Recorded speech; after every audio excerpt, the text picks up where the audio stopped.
ஒரு காலை மீரா தனது தோட்டத்தில் சுற்றி பார்க்கும்போது அவள் ஒரு அற்புதமான விஷயத்தை கண்டுபிடித்தாள். ஒரு புதரின் கீழ் மறைந்திருக்கும் ஒரு பிரகாசமான விதை. உற்சாகத்துடன் அவள் தனது பாட்டியிடம் ஓடினாள். பாட்டி, இந்த விதையை பாருங்கள். இது மற்ற எல்லாவற்றிலிருந்தும் வித்தியாசமாக இருக்கிறது என்று அவள் கூறினாள். அவளது பாட்டி சிரித்தார்.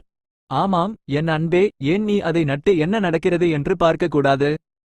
மீரா கவனமாக விதையை ஒரு தொட்டியில் வைத்து மண்ணால் மூடி தினமும் தண்ணீர் ஊற்றினாள். நாட்கள் நகர்ந்தன, பின்னர் வாரங்கள். ஆனால் எதுவும் நடக்கவில்லை போல் தோன்றியது. பொறுமையின்மை அவளை ஆட்கொண்டது.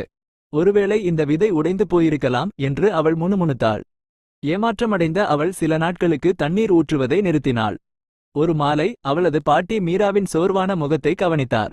என்ன தொந்தரவு செய்கிறது என் குழந்தாய்? மீரா பெருமூச்சு விட்டாள். எனது விதை ஒருபோதும் வளரும் என்று நான் நினைக்கவில்லை. அவளது பாட்டி சிரித்து, பஞ்சதந்திரத்திலிருந்து ஒரு கதையைச் சொல்கிறேன். 2 தலை பறவையின் கதை.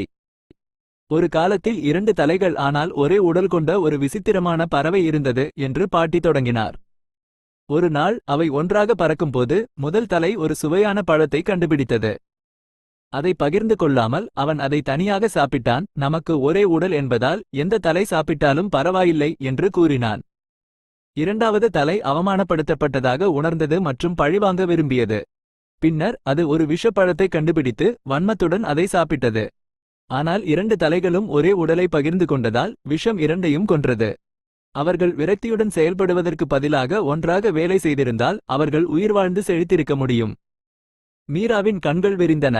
எனவே நான் பொறுமையின்றி என் செடிக்கு தண்ணீர் ஊற்றுவதை நிறுத்தினால் அதன் அழகை நான் ஒருபோதும் பார்க்க மாட்டேனா? அவளது பாட்டி தலையசைத்தார். சரியாக என் அன்பே. உன்னுடைய பொறுமையின்மை பறவையின் 2வது தலையைப் போன்றது. அது விரைவில் கைவிட்டது, அதுவே அதன் வீழ்ச்சிக்கு வழிவகுத்தது. ஆனால் நீங்கள் பொறுமையை தேர்ந்தெடுத்தால் பறவை செய்திருக்க வேண்டியதைப் போல அற்புதமான முடிவுகளை பார்ப்பீர்கள். வளர்ச்சிக்கு நேரம் எடுக்கும், ஆனால் வெகுமதிகள் மதிப்புக்குரியவை. மீரா சிறிது நேரம் யோசித்துவிட்டு பின்னர் புன்னகைத்தாள். எனக்கு இப்போது புரிகிறது. நான் மீண்டும் என் விதைக்கு தண்ணீர் ஊற்ற ஆரம்பிக்கிறேன். இவ்வாறு புதுப்பிக்கப்பட்ட பொறுமையுடன் மீரா தினமும் தனது செடியை பராமரித்தாள்.